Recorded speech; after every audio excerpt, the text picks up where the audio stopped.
pressing problem that only a governor can handle. This had better be important for awakening at such an early hour. Pontius Pilate, Your Excellency, we are certainly grateful for your audience, sir. Here is your problem. I see. So tell me what charges you're bringing against this man. He's a criminal. If he were not, we would not be handing him over to you. Oh, take him and judge him by your own law. May I remind His Excellency that we have no right to execute anyone. You, come to me, now!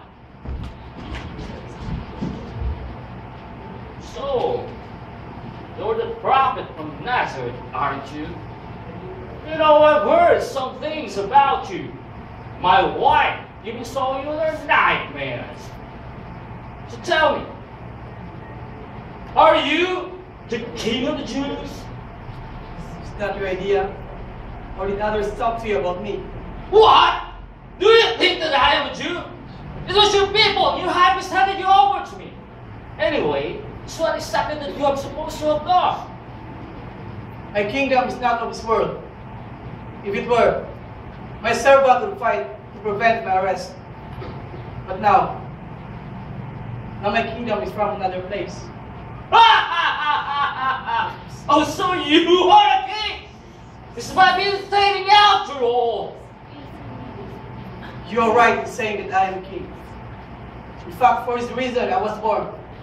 And for this reason I came into the world, to testify to the truth. Everyone who sides of truth listens to me. Oh, what is truth? Another luminous Jewish philosopher. Where did these people come from?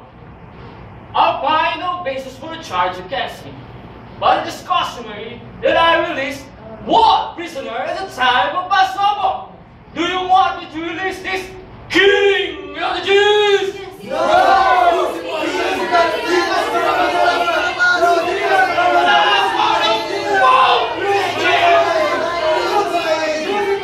Excellency, I am certain that it's not Jesus. So it's all about before we have out.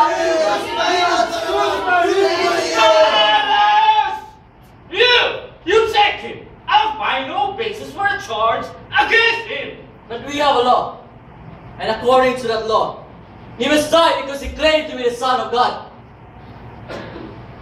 Do you hear what they are saying? Where do you come from? Speak to me! Do you know who I am? That I have the power to free you or to crucify you?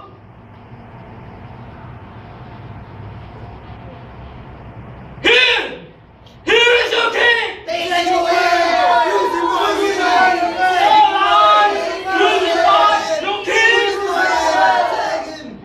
We have no king but Caesar.